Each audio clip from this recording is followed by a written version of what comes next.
ఒక పత్రిక పనిగట్టుకొని మాజీ మంత్రివర్యులైనటువంటి రామచంద్రారెడ్డి గారి మీద ఒక పెద్ద అబద్ధపు కథనం అల్లింది.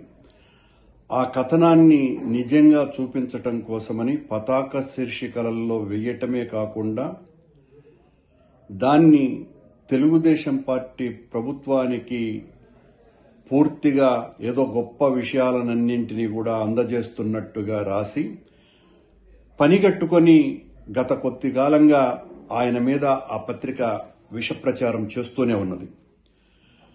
రామచంద్రారెడ్డి గారు ఏ రకంగానూ కూడా అటవీ భూములను ఆక్రమించకుండా లేకపోయినప్పటికీ కూడా ఉద్దేశపూర్వకంగా మేము ఏమి రాసినా చెల్లుతుంది, మేము ఏం చెప్పినా కూడా నడుస్తుంది అన్నటువంటి ఒక గట్టి నమ్మకంతో ఆయన మీద ఉన్నటువంటి కోపము దుగ్ధతోటి వైఎస్ఆర్ కాంగ్రెస్ పార్టీ మీద, జగన్మోహన్ రెడ్డి గారు మా నాయకుడి మీద, మా మీద, అందరి మీద ఈ రకంగా ప్రభుత్వం ఈనాడున్నటువంటి ప్రభుత్వం చేయాల్సినటువంటి మంచి చేయకుండా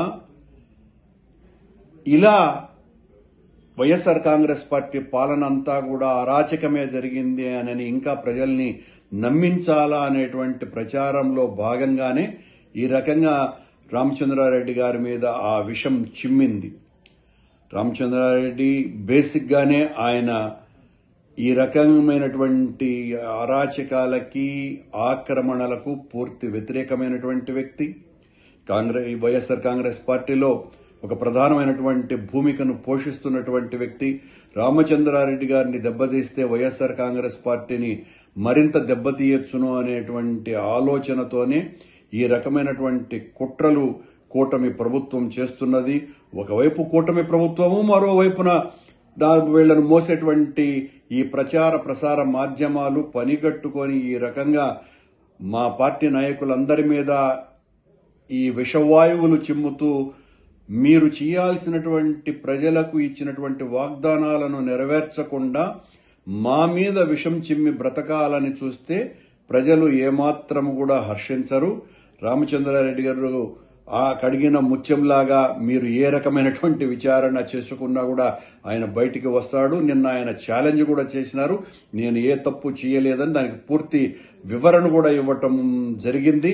ఆ వివరణను మాత్రం కూడా ఆ పత్రిక ఏమాత్రం కూడా పట్టించుకోకుండా దానికి మాత్రం ఒక సింగిల్ కాలం ఐటమ్ రాసి ఒక వ్యక్తి మీద దాడి చేస్తున్నప్పుడు కనీసం ఆయన వివరణ నీవు చేసినటువంటి దాడికి సమానంగా తీసుకోవాల్సినటువంటి అవసరం, కనీసమైనటువంటి బాధ్యత, పత్రికా ప్రమాణాలని కూడా పాటించకుండా చేసినటువంటి తప్పిదం కాదు, అసలు చాలా ఘోరం చేస్తున్నాయి. తెలుగుదేశం పార్టీకి, కూటమికి మోసేటువంటి పత్రికలు, ప్రసార మాధ్యమాలు నిజం నిలకడతో బయటికి వస్తుంది. రామచంద్రారెడ్డి గారు నిష్కల్మషంగా ఈ సంఘటన నుంచి, ఈ ఆరోపణల నుంచి బయటికి వస్తారు. తెలుగుదేశం పార్టీ మీద, కూటమి మీద మా పోరాటం ఎట్టి పరిస్థితుల్లోనూ ఆగకుండా చేస్తూనే ఉంటాం. మీ ప్రభుత్వం చేసినటువంటి వాగ్దానాలను నెరవేర్చకుండా ఈ రకమైనటువంటి ఆరోపణలతోనే మా మీద కాలయాపన చేయటానికే చూస్తున్నది అన్నది స్పష్టంగా అర్థమైపోతున్నది. Please subscribe .news.